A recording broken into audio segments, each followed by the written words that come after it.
एहसास।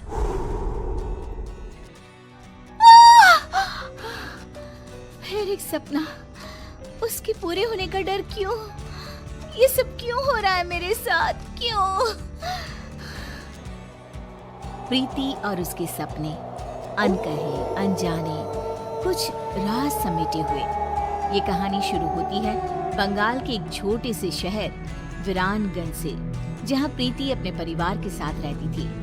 उसे बचपन से ही अजीबोगरीब एहसास हुआ करते थे, जिसके होने की वजह से वो आज तक अनजान थी। क्या हुआ बेटा, तू चीखी क्यों? बड़ी माँ, सपने में एक काले कपड़े पहना आदमी हाथ में खंजर लिए मेरे पीछे भाग रहा था। मैं चीखती हुई भाग रही थी और तभी मेरी नींद टूट गई। वो काले कपड़े वाला आदमी कौन होगा बड़ी माँ? ये सब कुछ नहीं होता बेटा, बस एक सपना था। वो इंसान है हम, तो सपने तो आएंगे ही ना। इन चीजों में दिमाग मत लगाया कर, सो जा। रूपा प्रीति को सांत्वना देकर कमरे से बाहर तो आ जाती है, पर उसका मन भी डर से भर जाता है।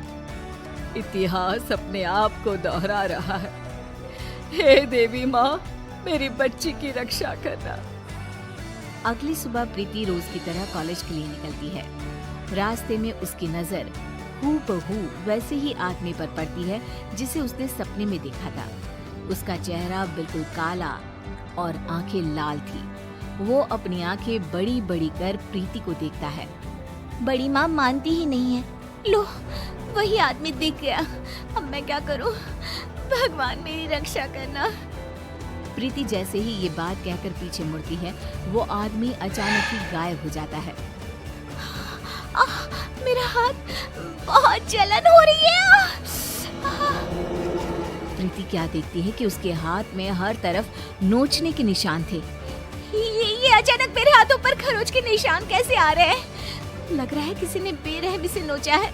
बहुत दर्द हो रहा है। कॉलेज पहुंचते ही कोई क्रीम लगाती हूँ। प्रीति जैसे ही कॉलेज पहुंचती है, उसकी शरीर के निशान देखकर उसके फ्रेंड्स चौंक जाते हैं।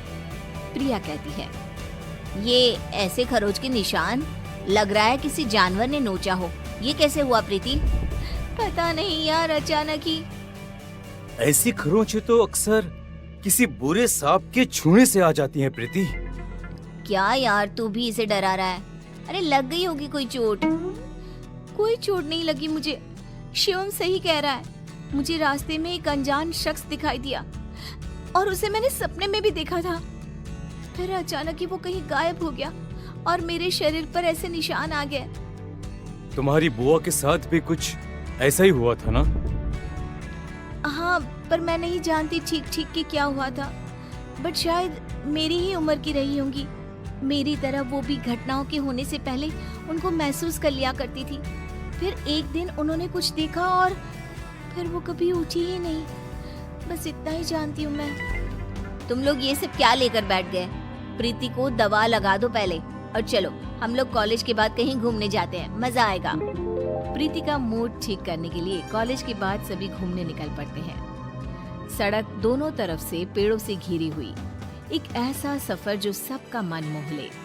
रास्ते में प्रीति की नजर एक हवेली पर पड़ती है। चलो ना, यहीं चलते हैं, खंडर सा भी है, मजा आएगा। पुरानी चीजें देखी नहीं कि प्रीति का मूड चंगा हो ही जाता है। अच्छा है, चलो वहीं चलते हैं। तीनों गाड़ी से उतरकर उस हवेली में जाते हैं। 1912। 1912? ये क्या है? पता नहीं, दिमाग में ये नंबर आया। छोड़ो, मैं तो कुछ भी कहते रहती हूँ। अंदर चले। तीनों उस पुरानी हवेली के अंदर जाते हैं। प्रीति जैसे ही हवेली की दहलीज पर कदम रखती है, अचानक आंधी तूफान सा माहौल हो जाता है और तेज ठंडी हवा बहने लगती है। प्रीति के शरीर के खरोच के निशान वापस से हरे हो जाते हैं। ये निशान बहुत जल रहे हैं। मौसम के बदलते हुए रुख को देखकर सभी फौरन अंदर हवेली में चले जाते हैं। अंदर तीनों इधर उधर घूमने लग जाते हैं। तभी प्रिया के हाथ एक नेम प्लेट लगती है जिस पर 1912 ही लिखा हुआ था। प्रीति देख, इस नेम प्लेट पर क्या लिखा हुआ है? कर्णिका पैलेस 1912। तेरी बुआ का नाम भी तो कर्णिका ही था ना? हाँ, मतलब कि ये घर मेरा भी है, पर सबने आज तक ये छुपाया क्यों? तभी प्रीति ऊपर देखती है जहाँ उसे गैलरी में वही काला साया दिखाई देता है जो प्रीति को देखकर मुस्कुराता है। देखो फ्रेंड्स, वही काला साया है ऊपर। सभी ऊपर देखते हैं पर ऊपर कोई नहीं होता। कहाँ गया?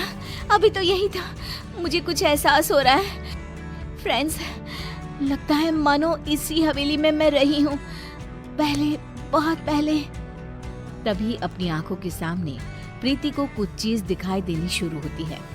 वो देखती है कि उसकी बुआ उसी अनजान आदमी के साथ कोई तंत्र साधना कर रही है। तुमने जो कहा मैंने किया ना, अब तो मुझे जाने दो ना। नहीं कर्णिका, अब तुम पूरी तरह से मेरी हो। ये कहते ही वो आदमी कर्णिका को छूता है और कर्णिका का शरीर पूरी तरह काला पड़ जाता है और वो मर जाती है और वापस से प्रीति को सब कुछ पहले की तरह नॉर्मल दिखने लग जाता है। ये सब क्या है? बुआ जी क्यों उस आदमी के साथ थी? कौन है वो? तभी शिवम और प्रिया के सामने भी वो अनजान आदमी आ जाता है। कैसी हो कर्णिका?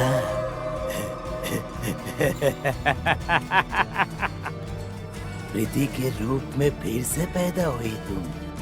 पर देखो, देखो किस्मत वापस मेरे ही पास आ गई ना।